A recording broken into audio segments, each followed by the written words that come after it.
விஜய் த்ரிஷா குறித்து இரட்டை அர்த்தத்தில் பேசியதாக உதயநிதி ஸ்டாலின் மீது தஞ்சையில் மகளிர் அணியினர் புகார்.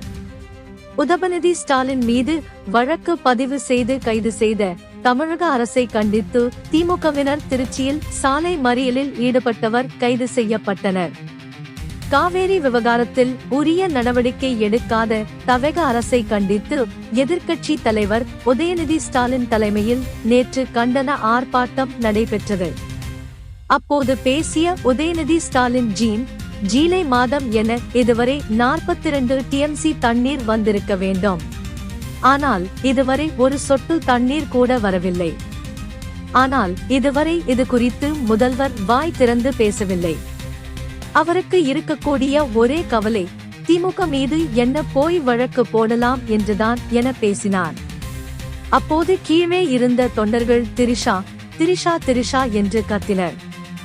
இதை அடுத்து பேசிய உதயநிதி ஸ்டாலின், எங்கு தண்ணி வருகிறதோ இல்லையோ அங்கு வர வேண்டும் என கூறிவிட்டு சிறிது இடைவெளி விட்டு நான் காவிரியே சொன்னேன் என்றார்.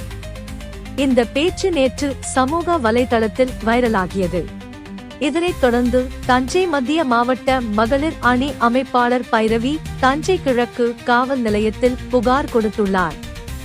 மேலும் எதிர்க்கட்சி தலைவர் உதயநிதி மன்னிப்பு கேட்க வேண்டும் என இன்று தமிழகம் முழுவதும் தமிழக வெற்றி கழகத்தினர் ஆர்ப்பாட்டத்தில் ஈடுபட்டு வருகின்றனர்.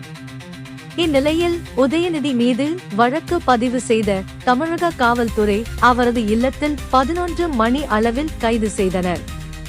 தமிழக அரசின் காவல்துறையினரையும் கண்டித்து திமுகவினர் தமிழகம் முழுவதும் இன்று ஆர்ப்பாட்டத்தில் ஈடுபட்டு வருகின்றனர்.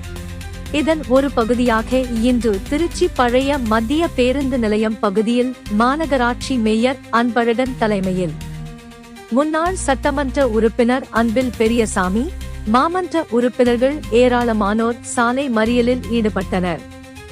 இதனைத் தொடர்ந்து காவல்துறையினர் அவர்களை கைது செய்தனர். இதனால் சிறிது நேரம் போக்குவரத்து பாதிப்பு ஏற்பட்டது.